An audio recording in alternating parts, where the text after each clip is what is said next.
Buenas. La vez pasada habíamos visto cómo el centro de todo el imperio británico es la India. Habíamos visto cómo todo el imperio se estructura alrededor de la India, cómo la India se constituye en la perla del imperio, cómo la asombrosa civilización de los hindúes invita a los ingleses a que esa sea la tierra en la cual ellos quieran afincar sus esperanzas, y eso es lo que los va a convertir en imperio. Y además la paradoja de cómo, a pesar de la fascinación que les producen los hindúes, el tipo de colonización que ellos van a hacer allá es una sociedad totalmente aparte, que disfrute de los grandes soles, los exóticos elefantes, los lujosos reinos de los marajás, pero que no se mezcle en absoluto con los hindúes. Ellos van a crear allá sus clubs y van a jugar cricket y van a jugar polo, que ese sí es un invento hindú, y van a despreciar, como decía Dominique Le Perrin esta noche, la libertad, van a despreciar los tesoros de la comida mogol por preferir la insípida comida inglesa.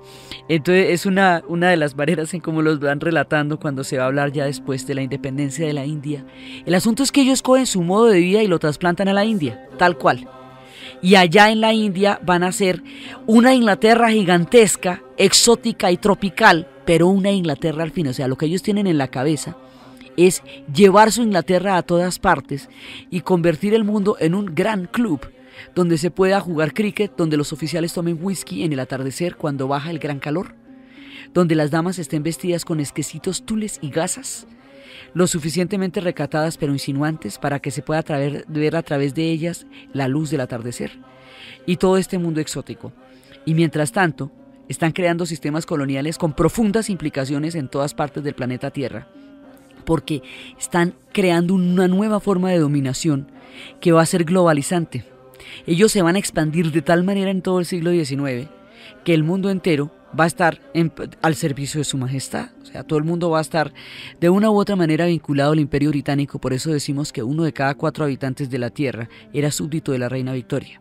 Entonces el centro de todo este imperio es la India, y habíamos visto cómo la India empezaba por un tracto puramente comercial de la East Indian Companies que había llegado en 1600, y cómo estos tratos comerciales fueron profundizándose en relaciones ya de, digamos, de asentamiento frente a la comunidad, y cómo con la rebelión en la mitad del siglo XIX de los hindúes se pasa de un trato comercial a un imperio, y es cuando a la reina Victoria la nombra la emperatriz de la India. Y es cuando en la India se concentra todo el centro administrativo del imperio británico, y desde ahí controlan el resto. Y cómo alrededor de la India es que se fijan las demás rutas, y tanto egipcios como boers, surafricanos y todos van a terminar vinculados al imperio británico por cuenta de la India, por las rutas hacia la India. Entonces, estando en la India, teniendo la India totalmente bajo su dominación, habiendo creado toda una administración, esto llega a ser con virreinato y todo, digamos, esto es colonia como lo fuimos nosotros de España, en todo el sentido de la palabra, con virreinato, con administración, con instituciones y todos los clubes de cricket que usted quiera, eso sí, pues infaltable, y el golf y todo esto, y los greens y toda la flema inglesa. Y la idea era que ellos no se podían espelucar, ellos tenían que estar perfectos y regios. Después de las cacerías llegaban con sus trofeos de elefantes y de todos los animales que depredaban, y los ponían de lo más elegantes en el escritorio y en la parte de encima del club. Entonces, todo este tipo de cultura que está fundamentando el eurocentrismo, o sea, en la cual ellos van a exportar una forma de civilización y de cultura que ellos creen que es superior a las de los demás. Cosa que con los hindúes pues es una pretensión rarísima, porque semejante pueblo tan rico y tan profundo a todo nivel, pero dentro del concepto de lo que significó la revolución industrial y de lo que significó la expansión inglesa, ellos consideran que ellos son la civilización, y de ahí nace lo que llamamos el eurocentrismo europeo. Estaba desde mucho tiempo antes, pero lo que va a hacer la expansión inglesa le va a dar, digamos, un piso histórico en el cual ellos creen que ellos son los portadores de la cultura en el planeta, y con ese esquema se meten en todas partes. Es importante entender esa mentalidad, porque es que esa mentalidad también va a generar a la hora de la descolonización profundos odios, porque es discriminante, subvalora las culturas de los pueblos a donde llegaron. Entonces resulta que, estando asentados en la India, desde la India nos partimos para cualquier lado, se quieren meter en la China. La China no necesita nada, la China todo lo ha inventado, y lo ha inventado desde mucho antes. Por eso habíamos hablado de la época en que el rey Jorge III envió un emisario y una carta a los chinos diciendo que los quería conocer, y le contestaron que muchas gracias, que ellos entendían que los quisieran conocer, pero que ellos no querían conocer a los ingleses, que no necesitaban nada de ellos, que ya habían inventado todo el mundo que tenían para inventar, y que los ingleses se demorarían tanto en comprender su mentalidad que no valía la pena el esfuerzo. Muchas gracias. Entonces, los chinos se creían el centro del mundo, y lo fueron durante unos 3000 años. Cuando uno ha sido 3000 años el centro del mundo, pues le queda la idea en la cabeza. Y en ese momento se resquebraja el orden confucionista chino, que le había dado 1500 años de estabilidad. Y no hay un orden histórico que pueda reemplazar en ese momento a lo que el confucianismo era, porque el confucianismo era un orden social. O sea, en el confucianismo es un sistema de círculos en donde todo el mundo tiene reglas del juego y deberes, del soberano al súbdito, de los mayores, de los menores a los mayores, de las mujeres a los hombres. Bueno, es todo un haz de relaciones que produce una cultura colectiva, como un engranaje en donde cada cual casa perfectamente. Son culturas de pertenencia. Las culturas asiáticas son culturas de pertenencia, no existe la idea del individuo. Entonces los chinos habían logrado una estabilidad muy grande a través del confucianismo, y cuando el régimen confucionista colapsa, ya se agota en el tiempo, en ese momento la China se debilita totalmente y ya no puede mantener el aislamiento que durante tanto tiempo la protegió de la voracidad de los imperios que se gestaban alrededor suyo. Entonces, al lado de la China se está haciendo súper fuerte Japón, que con la dinastía Meiji desarrolló un proyecto de 400 años de consolidación e industrialización y luego expansión militar. Y por el otro lado vienen los ingleses, así que la China está en problemas. Entonces los ingleses, como no pueden lograr mercados de la China, porque la China de verdad no necesita nada, ellos todo lo producen. Tienen una crisis interna profunda, pero las cosas que necesitan ellos las pueden tener. Entonces van a crear un mercado en vista de que no lo necesitan, porque ¿cómo así que no? Y lo que van a hacer es increíble. Lo que van a hacer es sembrar opio en la India y meter el opio de contrabando en la China para volver a la población adicta, para que el consumo de opio se generalice, para que por esa vía se cree un mercado que de otra manera no existiría con la China. La maniobra es gravísima. Entonces eso se conocería como las guerras del opio. Entonces, ahora, ¿por qué se volverían adictos al opio? Pues que resulta que el opio tiene una sustancia que se llama las opiáceas, que reemplaza las endorfinas. Y las endorfinas son las sustancias que producen el placer y el alivio en el organismo, lo que hace que después del machucón, inmediatamente después se produzca el alivio, lo que hace que el cuerpo tolere las temperaturas del frío al calor. Entonces las endorfinas, cuando usted consume las opiáceas sustituyen la producción de endorfinas. Entonces el cuerpo deja de producirlas porque las está adquiriendo de manera artificial. Si usted deja de tener la adquisición artificial de las endorfinas, el cuerpo entra en un síndrome de abstinencia, y como no tiene tolerancia ni al frío, ni al calor, ni al hambre, ni a la sed, ni al dolor, entonces eso es una cosa insoportable. Por eso la adicción que producen las opiáceas es física. Entonces le van a meter esa cantidad de opio a China, y el opio adormece, produce un letargo, un largo letargo. Entonces, ¿qué además se lo meten de contrabando? Entonces resulta que las autoridades chinas mínimamente prohíben el contrabando de opio. Pues porque es un contrabando, está acabando con las divisas nacionales y está generando un problema social gravísimo entre la población. Pues los ingleses les declaran la guerra, que para poder seguir contrabandeando opio a China. Digamos, es una cosa increíble. Les declaran la guerra, ahí como lo ven. Y en esa guerra, como eso era pelea de toche con guayaba, porque en ese momento los chinos no tienen absolutamente ninguna posibilidad de responder a una guerra de esas. Entonces, en ese momento, lo que hacen es obligarlos a abrir los puertos. Entonces, la China se protegía aislándose. Y de esa manera, ella ha tenido crisis a lo largo de su historia, muchas crisis. Pero el aislamiento permitía que pudiera solucionar las crisis ella solita, saliera, se fortaleciera y todo bien. Ahora ya no se puede aislar, porque con el mundo de los imperios del siglo XIX ya no existe el aislamiento. El mundo se está globalizando desde entonces. Ahora lo que pasa es que los medios de comunicación lo hacen más evidente, pero la globalización empieza con el colonialismo. Entonces, resulta que lo que hace Inglaterra es que China pierde las 2 guerras del opio y al perderlas la obliga a abrir los puertos, es decir, la obliga a que Shanghái comercie a juro con los ingleses bajo la fuerza de las armas por medio de la cual la sometió. Y le quita a Hong Kong. Ahí en ese momento es que le quita Hong Kong. Y Hong Kong se vuelve una colonia británica la más exótica que usted se imagina, porque con esa cantidad de barcos en donde viven las personas rodeando la bahía y con esa cantidad de especias y esa cantidad de culebras que se venden en los mercados y los clubes de cricket, entonces eso sí queda muy sofisticado. Hong Kong desde entonces será británica y la devolución se haría frente a todos en vivo y en directo en 1997, ya había pasado todo el siglo, y es a raíz del terrible episodio de las guerras del opio que los británicos se hacen a Hong Kong y empiezan a ejercer una decisiva influencia en la China y ponían letreros en los clubes que decían prohibida la entrada a los perros y a los chinos en China.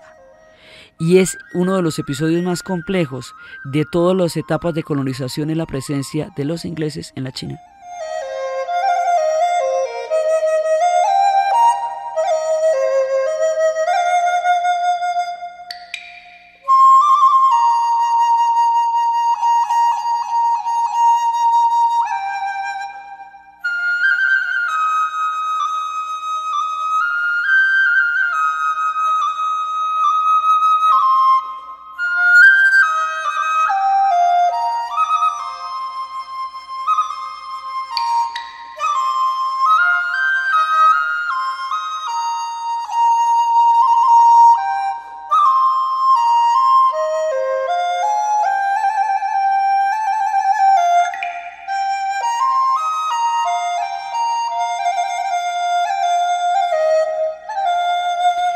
Las guerras del opio le dan a los ingleses la presencia primero de la isla de Hong Kong, y a partir de la isla de Hong Kong se va a hacer un enclave importante ahí. Segundo, de la presencia comercial en Shanghái y en los grandes puertos de las gigantescas ciudades chinas. Y por esa vía se van a expandir hacia el Pacífico y se van a expandir hacia lo que va a ser después Singapur y todo eso. Digamos, por esa vía de la China van entrando a tener una fuerte influencia en esas zonas del Pacífico. Eso por un lado. Ya el Capitán Cook ha descubierto Australia, ahí la tenemos, ahorita vamos a contar historias sobre Australia. Entonces, ahí ya hay enclaves, porque, digamos, el Imperio Británico se caracteriza también por una cantidad de enclaves comerciales alrededor del mundo que permita que los barcos, es un imperio concebido para la armada, un imperio naval. Entonces la armada va abasteciéndose en los diferentes puertos y va llevando mercancías e intercambiando mercancías. Y así es que ellos se van enriqueciendo a través del comercio y de la revolución industrial.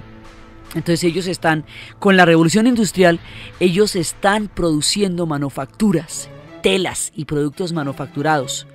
Y de todo ese montón de colonias que van cogiendo en el mundo es donde sacan las materias primas. Y así van cumpliendo el ciclo. Y tienen una producción textilera con la que no puede competir nadie, entre otras cosas porque nadie tiene las máquinas las tienen ellos. Entonces resulta mucho más barato la producción que ellos tienen que la que cualquier país tenga. Entonces, cuando llegan a la China, imagine la dicha, la seda toda la cantidad de cosas maravillosas que encuentran en la China, y todo eso va nutriendo la imagen del imperio. Se van llenando de cosas exóticas y su sentido de superioridad se ve afianzado cada vez que conquistan un territorio más. Entonces, por este lado, van hacia la China y se va expandiendo por todos lados en la parte de Oriente. Cerca de casa, ahí al ladito de los británicos, va a pasar una hecatombe, y esa hecatombe es la que va a poblar Australia. Entonces, finalmente de ahí es que va a salir la primera población de Australia, que hasta ahora estaba descubierta por el capitán Cook. Resulta que cerca de casa es la Verde Irlanda, y en la Verde Irlanda va a pasar una tragedia que marcaría de ahí en adelante la historia de los irlandeses para siempre, y que se volvería legendaria en lo que es el pensamiento y el imaginario del pueblo irlandés. Cada vez que hablamos de ellos tenemos que contar historias tristes. Desafortunadamente el destino ha sido sumamente grave con ellos. Resulta que los irlandeses habían logrado una prosperidad más o menos buena a partir de la agricultura y a partir de estar, digamos, vinculados a Inglaterra. En un momento dado la vinculación de Inglaterra los empuja en el proceso de, digamos, de mejora que significa la revolución industrial para los pueblos que la inventaron. Entonces, acordémonos que lo que hoy llamamos el Reino Unido es la isla de Inglaterra, la isla de Irlanda, la parte norte que es Escocia y otra parte que es Gales. Todo eso es el Reino Unido actualmente. En la época de nuestra narración, Irlanda está sometida a Inglaterra desde los tiempos de Enrique VIII, cuando se mandó todo el enclave protestante para neutralizar a una Irlanda católica cuando estaban en todas las guerras religiosas. En ese momento Irlanda pierde esas guerras, pierde con la batalla de Boyne, pierden los católicos, ha huido Jacobo, y entonces Irlanda queda sometida de mala manera al destino de los ingleses, porque es a manera de subordinación. Irlanda pierde esa batalla y con esa perdió todas las batallas. Entonces resulta que Irlanda producía cereales y tenía una gran cantidad de productos agrícolas de los cuales Inglaterra se beneficiaba. Inglaterra sacaba toda la carne y los irlandeses son, como decir, una colonia británica, porque es que cuando usted piensa que los ingleses son colonialistas, no se le ocurre que los primeros en saberlo fueron los vecinos. Entonces a Irlanda le toca la primera parte de eso. Entonces Irlanda también está sometida, cuando usted es colonia, está sometido a otro país, sus productos van para el desarrollo del otro país al cual usted está sometido, no para usted. Eso es uno de los problemas graves que tiene el colonialismo. Genera profundas dependencias y retarda desarrollos de unos pueblos en favor de otros. Entonces los irlandeses, en suma, lo que tenían para comer era la patata, porque el resto lo exportaban a Inglaterra. A las malas, pues porque Inglaterra tenía el control sobre Irlanda. Es la patata la que ellos tienen. No tienen casi industrias, es la patata. Y resulta que la patata, que es como ellos llaman a la papa, es el producto básico. Le va a caer una plaga a la patata.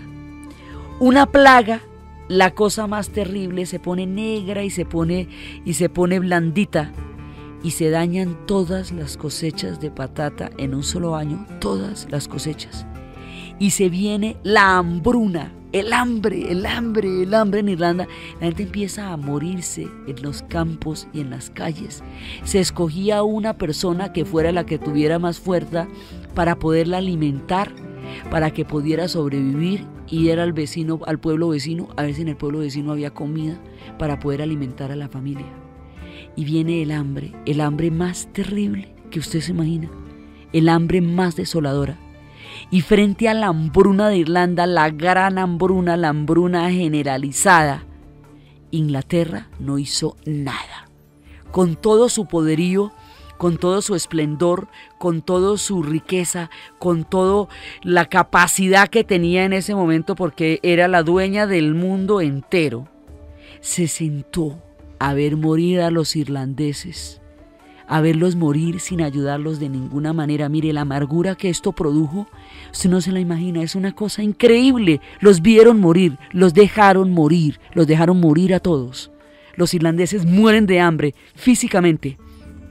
Y cuando se dan cuenta de que ellos están solos, que nadie los ayudó, porque es que nadie en Europa los ayudó tampoco, los irlandeses se sentaron a morir de hambre y los campos se desolaron de plagas y de enfermedades de un pueblo agónico. Y nadie los ayudó. Y como nadie los ayudó, ellos dijeron que ellos estaban solos. La palabra gaélica para nosotros solos es Sinn Féin, nosotros solos. Y eso les va a dar una furia a los irlandeses, la cosa más impresionante, porque se sienten directamente maltratados. Ellos sienten una criminalidad en su hambruna, porque nadie los ayudó. Y eran parte del imperio más importante que había en ese momento en el planeta Tierra. Es inexcusable la manera como esta gente murió. Ellos eran 8 millones de habitantes. Con la hambruna, 4,5 emigraron, 4,5 de 8. Esos 4,5 millones de habitantes que emigraron se fueron para los Estados Unidos. Por eso es que la historia de Irlanda continúa en Estados Unidos. Allá van a llegar en grandes migraciones, van a llegar a la isla Ellis, van a llegar a los puertos de Boston, una parte importante, y de ahí en adelante emigrarían, y la tradición de migración de los irlandeses se ha vuelto una tragedia continua. Hasta ahora, recientemente, llegó por primera vez un barco de migrantes a vivir a Irlanda. Los irlandeses no la podían creer, porque toda la vida se han ido ellos. Tienen de a 8 y 10 hijos, y de esos 8 y 10 hijos, por lo menos 4 se tienen que ir. Tiene que tener mucha gente para que siga habiendo irlandeses en Irlanda. Entonces empieza la tragedia, y de ahí en adelante la migración va a ser continua. De ahí en adelante todos los irlandeses van a emigrar. La mayoría de la gente que muere en el Titanic ya mucho más adelante, en 1912, esos van a ser irlandeses de tercera clase. Fueron los que murieron ahí porque no había salvavidas para ellos. Entonces, la hambruna produce el episodio más amargo en la historia de Irlanda, y es la que les va a dar a ellos la rabia para intentar el autogobierno, Home Rule. Y de ahí en adelante los irlandeses van a empezar a desarrollar movimientos independentistas, grandes rebeliones contra los británicos por el derecho a gobernarse ellos solos, porque si no les sirvió de nada pertenecer al imperio británico a la hora de una hambruna de esas, si no los pudieron ayudar, si no los quisieron ayudar, porque no era cuestión de poder, si no los quisieron ayudar cuando la adversidad se ensañó con ellos, entonces no necesitarían pertenecer a ese imperio para nada, entonces estarían mejor solos. Entonces empiezan las rebeliones, y empieza lo de Sinn Féin, y de aquí en adelante la historia de rebeliones se va a hacer más profunda. Ya ha sido grande, ya en tiempos de Cromwell vimos que la cosa fue gravísima, pero de aquí en adelante esto se vuelve una decisión histórica que hace de Irlanda un pueblo y un país, una isla, en permanente rebelión. Las permanentes rebeliones de los irlandeses, que se suceden unas a otras, o sea, los irlandeses se vuelven rebeldes por definición, porque así no se puede vivir, y porque quedó comprobado con la gran hambruna que no les sirve de nada pertenecer al imperio británico, que ellos no se benefician de eso, pero en cambio sí se perjudican mucho. Entonces empiezan las rebeliones por el Home Rule, la autonomía, el mandarse ellos. El convertirse en unos rebeldes constitucionarios, los 4,5 millones que quedaron, los 4 que quedaron, que eran ya mejor dicho la gente que no se pudo ir, se vuelven unos rebeldes terribles, y esa rebeldía va a ser sistemática y duramente castigada por los británicos. Permanentemente los británicos van a someter a los irlandeses, hasta el punto de que van a deportarlos masivamente a una isla prisión, que por el tamaño de la isla será un continente prisión, porque es muy grande, que se va a llamar Nueva Gales del Sur, y que hoy conocemos como Australia. La Australia del capitán Cook se va a poblar con los prisioneros irlandeses que se rebelan contra Inglaterra después de la infame hambruna de la patata, contra la gente de la rebelión. Les ponían en los pies grilletes con bolas de acero. Por eso ellos dicen que llegaron a Australia en pies de hierro, in iron feet. Los que llegan en pies de hierro son los que llegaron como prisioneros. Entonces los cogen y los meten en los barcos y los deportan Así, pero en lugar de, así como los rusos deportaban a toda su población carcelaria a Siberia, y Siberia era el extramuro y el exilio en Rusia, pues a esto los van a deportar a Australia, y Australia es la Siberia de los irlandeses. Y estos van a llegar allá, católicos, van a llegar allá como prisioneros con la condición de que no vuelvan jamás, nunca, a pisar tierra británica. Entonces, eso hace que la condición de la formación de Australia sea dolorosísima, porque son las prisiones de Nueva Gales del Sur, que son tanto en la parte continental de Australia como en Nueva Zelanda. Y ahora más adelante, cuando los australianos se forjen como identidad y como pueblo, van a negar el origen en las familias y se va a producir un secreto total. Y nadie va a hablar de que sus abuelos llegaron en cadenas como prisioneros. Eso se va a volver, digamos, una vergüenza social. Pero todos vienen de allá porque eso era una isla prisión. Entonces todos descienden de prisioneros. Entonces fue con esto que poblaron Australia. Esa Australia cuyos habitantes nativos, los aborígenes, habían sido declarados no existentes, tierra nullis. Pensaron que los australianos no eran humanos, los aborígenes australianos, porque su religión no tiene templos ni catedrales, sino que los mensajes con el mundo de los sueños están escritos en los ríos y en las quebradas y en los arcoíris. La naturaleza es el templo de los aborígenes australianos y es la clave donde se salvaguardan los secretos del mundo de los sueños de donde ellos vienen. Pero eso los blancos no lo descifraron porque los blancos no entienden nada que no tenga catedrales o que no tenga piedra. Entonces, como no lo ven, piensan que no tienen religión. Como piensan que no tienen religión, los toman como seres inexistentes. A una tierra de seres inexistentes, condenados a no ser vistos, llegan llenos de dolor y rebeldía los prisioneros de Irlanda.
La hambruna de Irlanda va a dar origen al fundamento de dos naciones, la norteamericana y la australiana. Los Estados Unidos se va a nutrir ya en su desarrollo sobre las migraciones irlandesas y las migraciones italianas. Por eso cuando se presentó el Mundial de Fútbol en Estados Unidos, lo que les interesaba a ellos, más que la final, era el clásico Irlanda-Italia, porque la matriz de los norteamericanos se enfrentaba en ese partido. Los ingleses también se inventan el fútbol, a propósito. Entonces, resulta que de ahí salen dos naciones que se van a armar esas dos matrices. 4,5 millones de irlandeses en Estados Unidos, pues es una población increíblemente grande, por eso allá se celebra el día de San Patricio y todo el mundo se viste de verde, por eso allá tanta cantidad de gente tiene los apellidos Mac y O, los Mac por los escoceses y los O por los irlandeses, todos los que son O'Donnelly, O'Brien, O'Malley, una O con una coma, esos son apellidos gaélicos irlandeses, y los Mac son escoceses, y como esos dos pueblos se mezclaron allá, entonces la mayoría de la gente allá tiene estos apellidos en Estados Unidos, y el acervo irlandés es profundamente fuerte, y por eso es que la historia de Irlanda continúa en los Estados Unidos después de la hambruna y continúa en Australia después de la rebelión, y la rebelión es una consecuencia de la hambruna. Entonces los empujados por el hambre van a los Estados Unidos, y los empujados por la guerra y por la rebelión son llevados, deportados a Australia. Hay una diferencia: los que llegan a Estados Unidos son emigrantes, los que llegan a Australia son prisioneros. Eso hace una diferencia muy grande en el trato y en el término, porque los que llegan a Estados Unidos van buscando las oportunidades y los que llegan a Australia van sin ellas de entrada. La idea es que ellos no pueden volver nunca por el bien de la propia tierra. Les hacían firmar una declaración que decían que por el propio bien de Inglaterra, ellos como súbditos deberían comprometerse a no volver jamás y de esa manera garantizar el bienestar de la isla.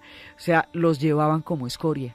Es una situación muy complicada, y llegan a la tierra de los aborígenes australianos, pueblos declarados no existentes, porque no eran visibles sus formas de religión, y su profunda espiritualidad no pudo ser comprendida por los blancos, que llevaban estas formas de civilización y cultura que creían únicas y más importantes que el resto.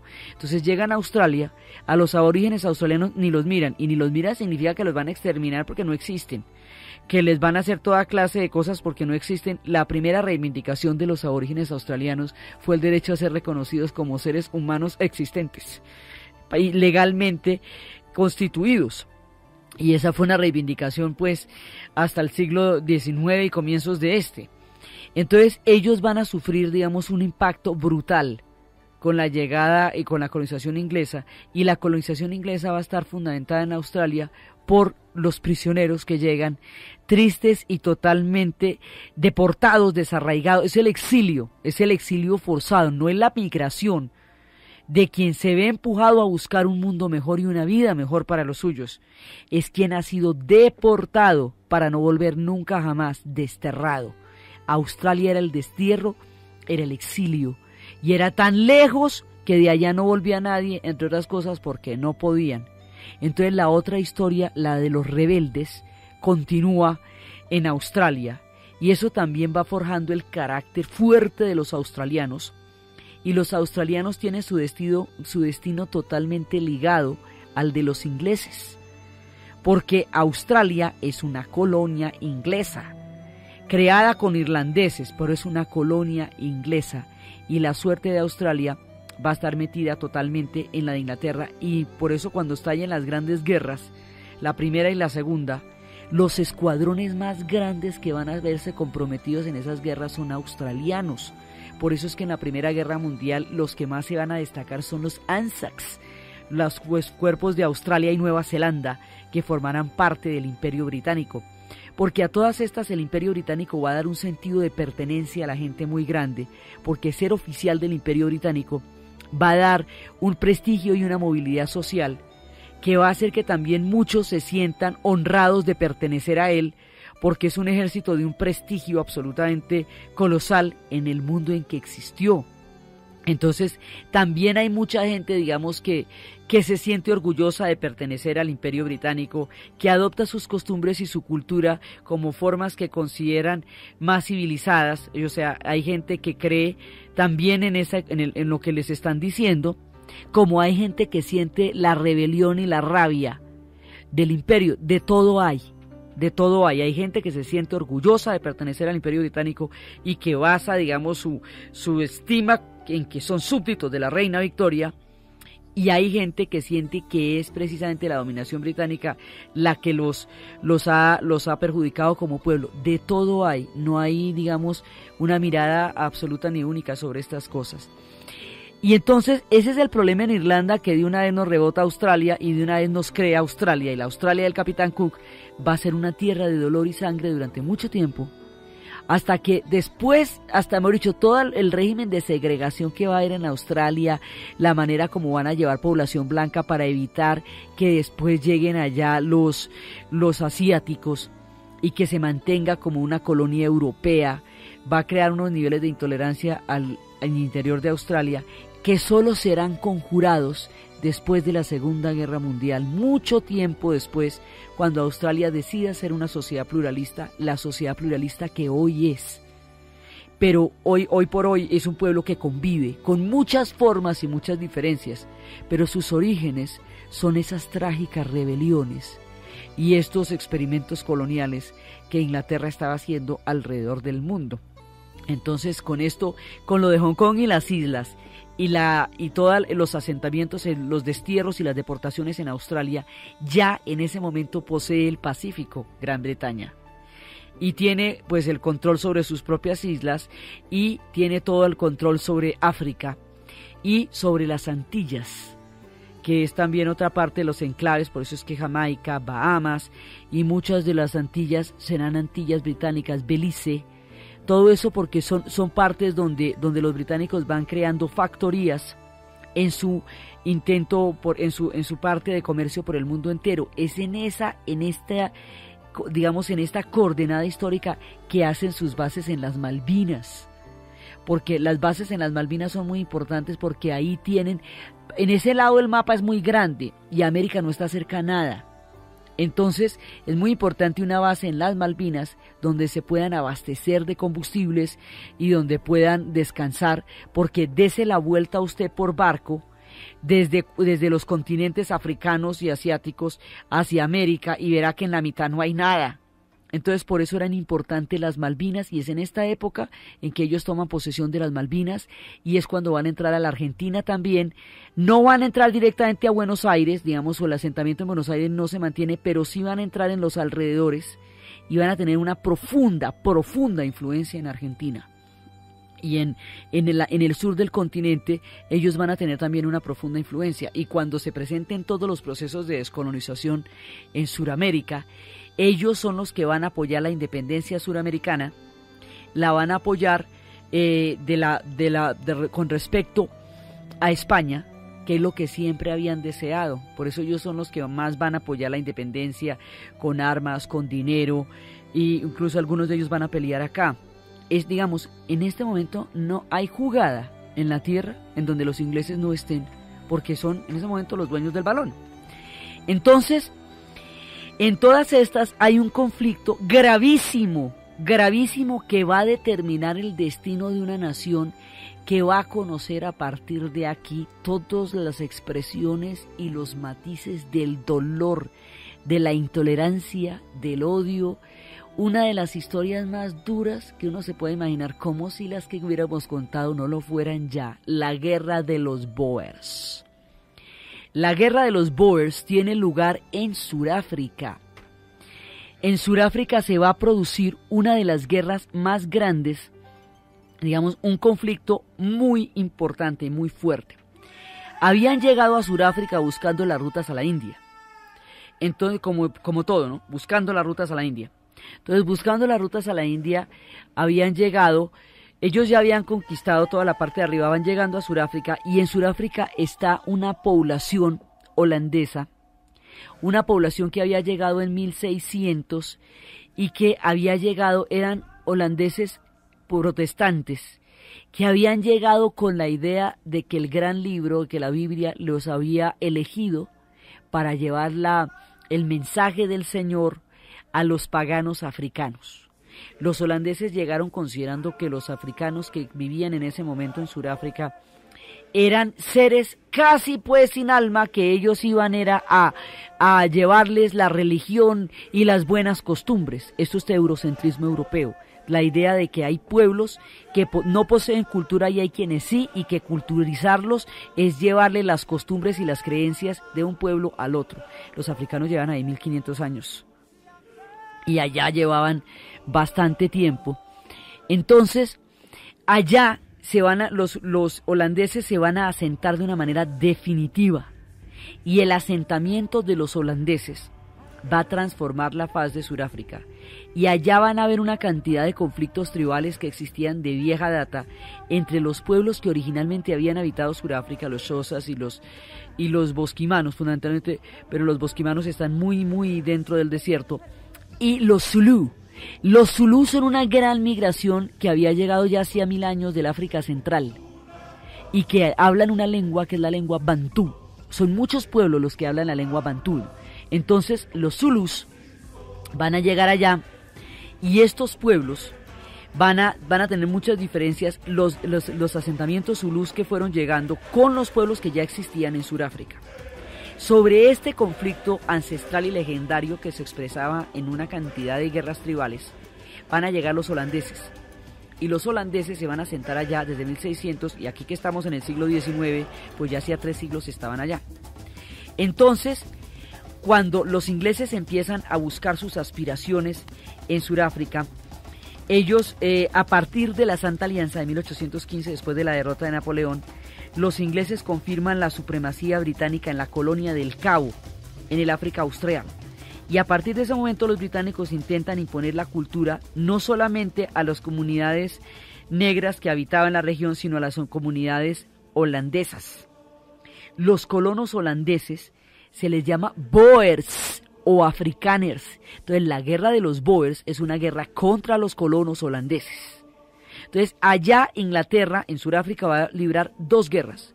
Una contra los colonos holandeses, que es la guerra de los Boers, y otra contra los Zulú, que era el gran imperio de Chaka Zulú, que era un imperio gigantesco. Chaka era un gran líder que había desarrollado una forma de guerra más brava que la que tenían en ese momento, y había arrasado a todo el mundo, y a todo el mundo lo había metido en su imperio, y había resistido durante 70 años el embate de los británicos, que viendo lo que los británicos son, se puede imaginar uno la clase de guerreros que eran los Zulú para haber aguantado 70 años la dominación de los británicos, hasta que finalmente son derrotados a finales del siglo, las últimas guerras de los Zulús, y ya los Zulús pierden la batalla y pierden la autonomía, y los Zulús también van a ser sometidos en Sudáfrica.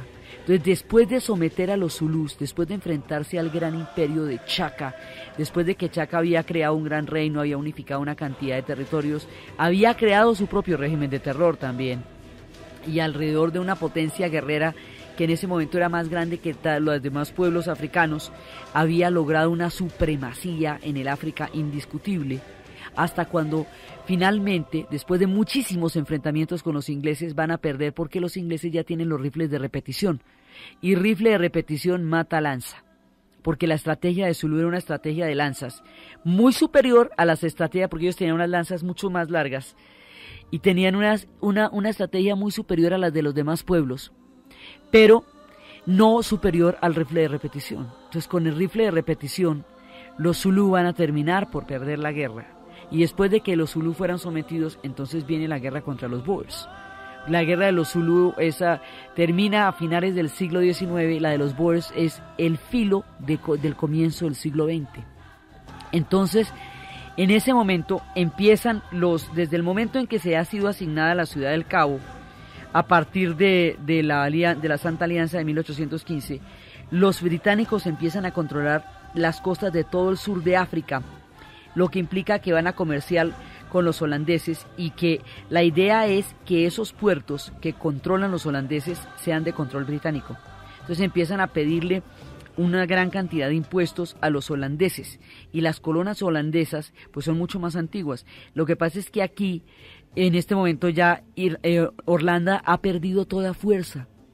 Entonces, lo que antes fue el poderío de los holandeses, los mendigos del mar, estos que han estado asolando las costas desde tanto tiempo, ahora va a pasar lentamente a manos de los británicos.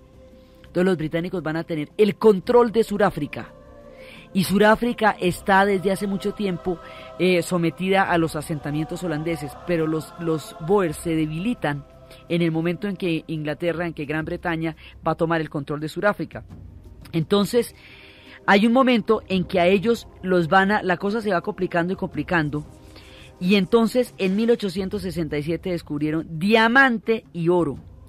Ya a los Boers se les había obligado a una marcha terrible, terrible, desde Ciudad de Cabo hasta se vieron expulsados a tener que fundar los estados de Transvaal y Orange, y hasta allá los seguirá la tragedia.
Entonces, cuando llegan a Ciudad del Cabo, los británicos empiezan a desplazar a los colonos holandeses, a los Boers.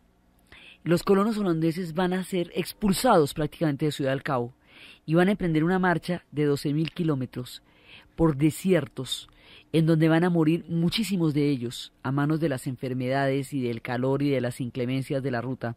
Entonces, los Boers creen que ellos son algo así como el pueblo judío, o sea, un pueblo escogido por Dios, y que esa larga marcha es una prueba que Dios les pone, parecida a la que tuvieron que atravesar los pueblos judíos cuando salieron de Egipto y duraron 40 años por el Sinaí.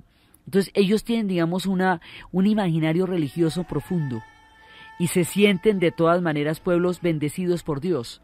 Entonces van a llegar a los estados de Transvaal y de Orange. Y allá en Transvaal y Orange, que es ya a 12.000 kilómetros arriba de Ciudad del Cabo, es donde van a crear los asentamientos Boers, los asentamientos holandeses.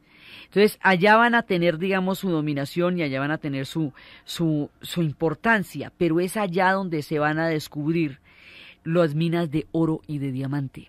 Entonces, esas minas de oro y de diamante, por un lado, le darían una importancia económica muy grande a los Boers, pero por otro lado atraen toda la ambición de los británicos. Y las minas de oro y de diamante atraen una cantidad de gente con una fiebre como la fiebre del oro en California. Y empiezan a llegar ingleses, pero como locos, para tratar de sacar oro de allá de una manera pues así depredadora. Y entonces eso va a hacer que queden de nuevo en la mira de los intereses de los británicos. Entonces, al tener el respaldo de las minas, de todas maneras, de carbón, de diamante y de oro, los Boers intentan independizarse. Porque entonces quieren, digamos, hacerse propios de esos recursos y con esos recursos crear su proyecto religioso, porque eso es un proyecto misionero, que es el que ellos tienen en Sudáfrica, siendo ellos llegados hace muchísimo más tiempo que los ingleses. Entonces los Boers con esto van a intentar la independencia y se van a enfrentar a personajes inamovibles como Rhodes, Lord Rhodes, que es un personaje que él hizo frente, digamos, con toda la represión del mundo. Sir Rhodes era el que decía que el África debería ser inglesa del Cabo al Cairo, es decir, desde el extremo de Sudáfrica en el Cabo de la Buena Esperanza hacia el Cairo, en Egipto. Entonces, inclusive por Rhodes es que se va a llamar durante mucho tiempo Rhodesia, el África del Sur. Entonces, este tipo es inamovible y es completamente intransigente. Entonces, la actitud también de Rhodes va a hacer que las condiciones con los Boers se polaricen y vayan a un enfrentamiento. Entonces los Boers toman la iniciativa y van, aprovechando que son muchos y aprovechando la superioridad numérica, cruzan la frontera en varios puntos con un ejército de 35.000 hombres armados con artillería alemana, que conocían perfectamente la región. A todas estas Alemania se está unificando como Estado Nacional y quiere territorios en el África y está entrando allá y está apoyando a los Boers. Entonces, la mayoría de ellos va a caballo y van enfrentándose, y los británicos era infantería. Entonces los Boers en la primera guerra van a imponer la superioridad porque ellos van con un ejército alemán muy fuerte que los va respaldando y van en la artillería y todo, entonces van ganando y ahí logran someter a 10.000 británicos en Ladysmith y luego se van a tomar Mafeking, van tomándose las guarniciones y van contando con el apoyo fundamental de la población civil. Entonces, mientras tanto, los británicos piden refuerzos que van llegando de todas partes del imperio, porque los Boers son más fuertes allá, pero los británicos poseen el resto del imperio. Entonces va llegando gente de Australia, de Nueva Zelanda, de Canadá, van llegando comandantes británicos de todas partes, van llegando tropas y muchísimos refuerzos de todas las colonias. Entonces, ya de esa manera, ya si usted trae refuerzos de todas las colonias, ya no puede. Entonces, inicialmente la primera guerra la ganan los Boers, pero la segunda la pierde porque es que a usted le van a traer a todo el mundo. Entonces, primero cambia la correlación de fuerzas con la cantidad de británicos y de gente de todas las colonias que van a traer. Y segundo, entonces los británicos nombran comandantes en Khartoum y empiezan a utilizar las colonias que tienen en las otras partes del África para ir, digamos, cercando a los Boers. Entonces, tienen su objetivo es un centro minero importantísimo que se llama Kimberley, que es donde está el general French, y van a imponer un sitio a la ciudad y empiezan a tomársela, y el 15 de febrero de 1900 ya tienen cerrado el cerco. Y ya finalmente ellos van a someter a los Boers. Ahora, estas guerras son durísimas, son brutales, son absolutamente terribles porque estas sí son de guerreros en igualdad de condiciones. Las guerras Zulú son terribles, pero ahí estamos en el rifle de repetición contra la lanza. Estas son guerras de ejércitos que tienen condiciones similares, guerras de choque muy fuertes, en la cual los Boers se defienden con todo y los ingleses atacan con todo. Estas guerras son totales, pues son terribles. Es durante la época de la guerra de los Boers que por la estructura de los rifles en ese momento, si usted prendía un cigarrillo, le daba el cigarrillo a la otra persona, cuando prendieran el tercer cigarrillo, el otro ya alcanzaba a cargar y a dispararle. Es a partir de la guerra de los Boers que viene el agüero de no prender el tercer cigarrillo, porque el tercer cigarrillo venía acompañado del balazo, porque ahí sí alcanzaban a limpiar y a cargar el rifle para poderlo disparar. El agüero arranca de 1900, la guerra de los Boers. Entonces, los Boers van a quedar derrotados, y cuando los derroten, con ellos van a ser inmisericordias, porque los van a meter en lo que después llamaríamos campos de concentración. Van a coger a los Boers y los van a cercar en gigantescos campamentos y los van a dejar morir de hambre y de malaria y de todas las enfermedades que tengan a bien darles.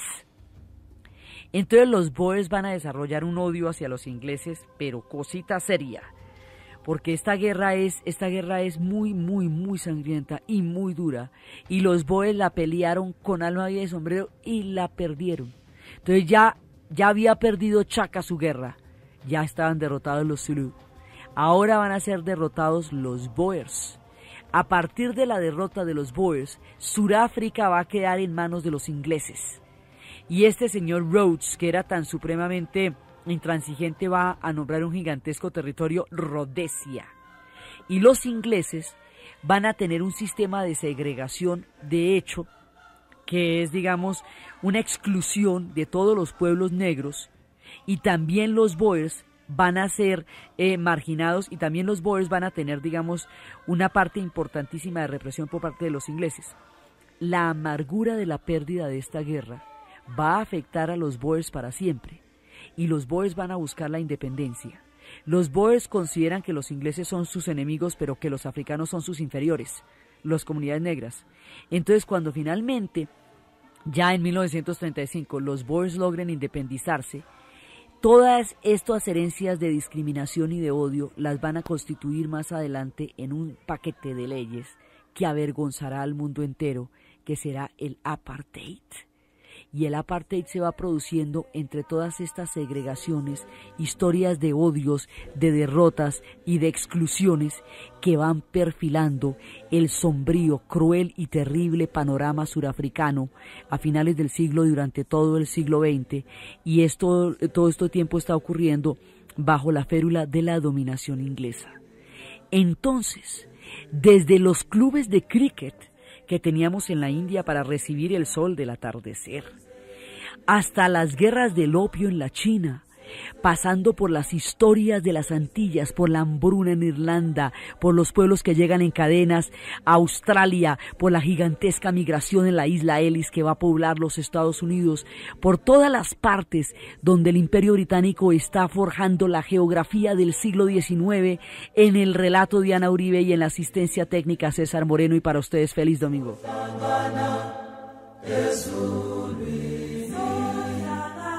Sohlangana ezulwini, sohlangana ezulwini, senzeni na, senzeni na, senzeni na, senzeni na, senzeni na, senzeni na, senzeni